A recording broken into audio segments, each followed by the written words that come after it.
Welcome to the MSDW podcast. I'm Jason Gumpert, editor at MS Dynamics World. On this episode, we are talking about the digital gaps plaguing accounts payable teams and how to take a diagnostic approach to evaluating those issues. I'm joined by Mekorma's Director of Revenue, Brendan Coffey, to discuss common problems his team sees, like disjointed workflows and the impact they're having on everything from compliance to cost per invoice. Mekorma is the sponsor of this episode, and Brendan tells me about some of the ways his team thinks about these pain points and how they guide teams to make the right choices for the future. We touch on the concept of AP wellness as a decision support concept for choosing an embedded or integrated AP solution. And as Brendan explains, looking closely at these issues will help you assess which approach aligns with your organization's operational needs and long-term goals. All right. Well, Brendan, welcome back to the podcast. It's always great to chat with you. And I wanted to start today with kind of an anecdote that you were telling me about just before we started recording. And I thought it really would set up this conversation nicely because the way you framed it was, I'll let you tell me about it, but the idea of AP wellness or diagnosing or assessing kind of the current AP processes of a business to find the right fit for the future. Can you tell me a little bit more about that approach?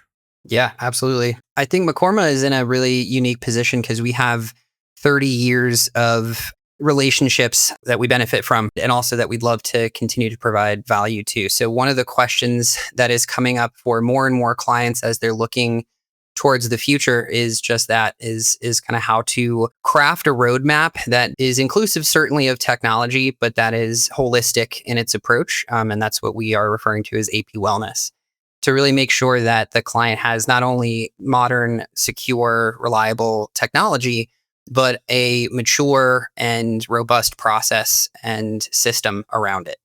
So yeah, that is absolutely something that we're keenly aware of, clients wanting and partners wanting some support and resources in helping navigate those conversations. Mm-hmm.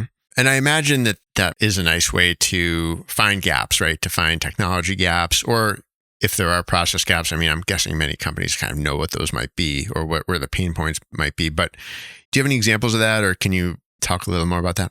And it's interesting you say that, right? Because not always. It's not always the case. In that, I think that the best example, I think, is probably in the space of not just what a tool does or the functions that it can complete, but also how it does it. Because there are some gaps that, and it's funny, once we reflect on our own ways of working, we can probably easily come up with them in our own personal examples, but where we don't actually recognize a gap until we're introduced to a potential way to solve it. So until I know that there's a way to, for example, automate my payments, I may not even recognize that as a gap. Before I realize that I can use Venmo on a personal example, checks may not have seemed like a gap, but now that I know that there's a better tool out there, it becomes an opportunity to increase productivity, security, maturity, et cetera. All right. And I know that one of the main ways that you talk to businesses about AP and their current process, or their current technology, I should say, is whether it's embedded or whether it's embedded into their ERP or if it's integrated. What's the difference? And can you talk a little bit more of the definitions there as it relates to Dynamics ERPs?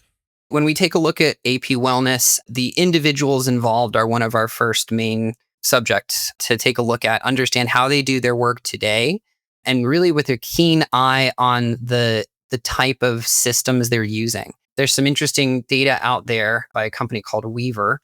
Weaver reports that only 15% of accounts payable professionals are able to complete their work using a single tool. And this is what we live and breathe every day, right? In the sense that most of the time, an AP team may feel that they're simply up against it and that it's inevitable that there will have to be multiple systems. And in some cases, that is in fact the case, depending on the requirements, depending on the circumstances. There might be regulations, there might be very, very specific and robust requirements that actually can't be accommodated. And then on the other side, you have folks who have a very high interest in things like change management. They may be aware of things like turnover in their staff, where a more embedded solution may be the best to preserve or promote AP wellness. So an embedded solution allows for a much quicker time to value, or ROI, 6 to 12 months for an embedded solution, as opposed to 12 to 24 for a solution that is either completely unrelated or is integrated, which means the data is passing between the two. So what we start off the conversation with is understanding what they're doing today, which systems they're using, and how those systems interact with each other. And then from there, we can uncover opportunities as long as it's something that the client is interested in and sees the benefit of, to have a more either further integrated or maybe even ideally fully embedded solution. So there's only a single UI, single database. We don't have to worry about the integrations, updating them with as we update our systems. So there's some really key benefits to embedded that allows for decision makers to maybe narrow the field a little bit if it's something they can do. Yeah, I imagine there are very strong use cases for each. Can you give a couple examples, like one for maybe embedded and then another for companies that benefit from where they decide non-embedded is a better fit? Sure. I'll give an example from quote either side, which is to say the AP process kind of straddles the invoice side and the payment side. So on the invoice side, some easy examples that if I'm working with a newer client that I'm new to is to say, I want to understand the complexity of their requirements. In, for example, the manufacturing space, there may be some extremely complex requirements related to purchase orders or project accounting or any number of other kind of circumstances that would need a more robust invoicing automation solution. And there are fewer of those that are fully embedded, if any, depending on that client's requirements. So in that case, ideally, if we can get to it, we would look at an integrated solution, one where I do have a separate platform. I have a separate technology that I'm leveraging because I need to for those requirements to be met. But ideally, I have a really robust integration that allows for what happens in this third-party external system to easily flow into my source of record. If I have less complicated or less robust requirements, there are a bunch of great invoice processing solutions out there that are fully embedded in the accounting systems. So if you don't use purchase orders, for example, or if your purchase order requirements are relatively straightforward and they don't necessarily have a long list of logic that they need to follow, you would be able to. In that case, I would very much urge you to look at an embedded solution if it's something that your requirements can support. I imagine with complexity comes sort of more careful planning about some of these matters, but also planning as it relates to risk and fraud and considerations like that become harder to manage, right? Absolutely. So we talked about one of the key benefits, which is that time to value or that ROI, kind of being able to recognize it. And there's a bunch of stuff that goes into that, like change management training, et cetera. But there's also significant reduction in things like overhead, right? As far as being able to protect and have secure logins, being able to make sure that my data is protected. The more systems that I add to an environment, the additional complexity that it creates for the team supporting it when it comes to things like risk and the security of our data. So yeah, there's absolutely some other considerations and benefits for looking at an embedded solution, again, in the circumstances that you can. There are always going to be circumstances where you can't, which is okay, that we can support them. But if I don't need to take on that additional complexity, I would very generally advise a customer to look at an embedded solution for those reasons. How about from the sort of investment and ROI side of things, embedded versus non-embedded? We talked a little bit about the cost in general. So from simply getting us a product or a solution out there, embedded solutions can rely a lot of the time on the native solutions, things like security. So the amount of work to go into building a product and thus the cost of it is relatively lower for embedded solutions. So that's something that a client can benefit from. From an actual implementation perspective, we talked a little bit about the change management, is to say that getting my team to embrace and adopt a new product or a new way of working is hard enough as it is. If I add to that, them needing to learn a completely new platform, one that does not look familiar or one that has its own login or has its own training sessions, that adds to the length and the complexity of a project. And there's some really striking statistics out there related to the amount of failure in software implementation products as a result of lack of adoption. So in an embedded space, you lower that significantly simply by virtue of the fact that it all looks and feels exactly like the software they've already been using. How do you or how do your clients tend to measure the cost of running an invoice management system? So on the invoicing side specifically, there is a per cost calculation, if you will, that not all clients engage in, but it's certainly something that one can think about and one wants to think about, particularly if part of the reason why you're looking into a solution like this is to lower your per cost for an invoice. So generally speaking, it's about $3 to $6 per invoice for a non-embedded solution. And for an embedded invoicing solution, it's $1 to $3.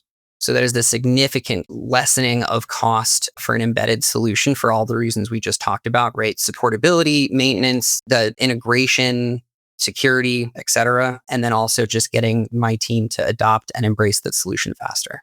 I tend to think of like invoice management or invoice automation type of scenarios as one of the best ones. It seems like that a lot of organizations, at least the finance department, can look at, right, to gain really measurable benefits. But at the same time, if you don't have an appreciation from past experience of doing other sort of ERP, enhancements, let's say, or adding capabilities, that you might not appreciate some of the things you've already been talking about, and that knowing that some of those cost per invoice, for example, general findings at least, can be really helpful to sort of put these in perspective. And now I want to come back to our original kind of conversation around not knowing that there's a gap simply because I don't know that there's technology out there. The payment side is an equally, if not more, compelling cost analysis, if you will. What we've found is that clients can spend up to $6 per payment if they are leveraging paper checks, paper signatures. Some of them to this day, we talked a little bit about this in our partner webinar, they will embrace a more modern technology like Business Central, but they will then still have their AP team print every single invoice and attach it to every single check. So that $6 per payment can be reduced to, at the most, $1.50 plus postage, if you will, for checks. And it can be reduced even further if the supplier is willing to accept an electronic payment. So on the payment side, there's an equally compelling ratio. And arguably, there's as much or more when it comes to the change management side of things and the ability to, again, if I'm looking at things like bringing on new staff or scaling, or also the supportability of systems and how many boxes I have to check when I want to look at my overall security, being able to have that all managed in a single system is unbelievably valuable for the payment side of things and can reduce the cost of the per payment, but then overall reduce the cost of my overhead for getting payments out the door. Yeah, I imagine what you're talking about is not just sort of theoretical, that you have customers who have gone through this very same scenario, and these are real life situations, right? Absolutely, yes. If anybody wants to refer to our partner webinar, we did do a side-by-side comparison. It's very much within the scope of AP Wellness, though, is essentially the roadmap that a client might have being inclusive of both their technology and the maturity of their discipline. So the two examples we contrasted was a client, like we said, on Business Central. So I have very modern technology in my ecosystem. But when I look at my process is still very manual, very paper heavy, and extremely error prone, right? Or extremely high risk for error because there's a lot of human involvement there. And then on the other side, we have a client that's actually still on GP. So technically outdated software, but is leveraging really, really mature processes, digital approval of invoices, auditable approval of invoices, not using Outlook anymore, automating batch creation, having real-time vendor validation, and having payments issued through the cloud, essentially. So getting that price from the $6 down to the $1.50 or so. So your technology and the maturity of your discipline aren't necessarily tied, and making sure that I have a good feel for the roadmap on both sides of the equation is something that, again, Mekorma is very, very passionate about, because we recognize that just having modern technology doesn't get some of the value that you're looking for when you come looking for some of these solutions. And the embeddedness of ours is a big, big reason why clients can use it to not just modernize the technology, but also have a great fit for maturing their process. One other thing I did want to bring up before we close out, I know that Mekorma also works hard to like train partners, right? And train them on how to prep them for not just the technology, but having the right conversation, right, with Dynamics customers. Can you talk a little bit more about that? I assume that must really overlap with some of the points you've been discussing here. Absolutely, yes. Yeah. So we have thousands of customers who are GP customers. And for many reasons, right? The number one being the announcement of the GP deprecation later, I guess, this decade. These types of conversations are coming up, and it is absolutely our intent to provide not just our clients, but definitely our partners with the tools to be able to at least say that this part of the conversation is cared for, and that I have an easy way to discuss with a client, again, with one of thousands of clients we have in GP, as far as what my next steps look like and what a migration can look like, right? And is to say, let's understand your requirements. Let's then make a determination, potentially with Mekorma's support, to say, can I, based on these requirements, accommodate an embedded solution? Because generally speaking, for the reasons we've discussed, that's going to be the best way to promote AP wellness. And then if for whatever reason there is a non-embedded solution that's required, we can absolutely help pair the client. We have a number of partners that can help with that if their requirements push them into a non-embedded solution, again, which is not the end of the world. We just want to have the conversation and make sure it's for the right reasons. So yes, it is definitely something that we're working to empower partners to do. And we're both technical and discipline roadmap sessions that partners are taking advantage of as they're working with their clients to establish their roadmap. All right, excellent. Maybe something to dive into in more detail on a future discussion. Yeah, Brendan, thank you so much for giving us a bit of an update here and sharing some of this perspective. It was really interesting, and I hope we can do it again soon. Thank you, Jason. Pleasure as always. This has been another episode of the MSDW podcast. My thanks once again to Brendan for joining me. And this message from Mekorma: visit mekorma.com to find out if an embedded AP solution is the right fit for your business. And that's it for this episode. If you want to get in touch with me, you can send me an email, jason@msdynamicsworld.com. For all of our updates, please do follow us on LinkedIn. Until next time, this is MS Dynamics World, signing off.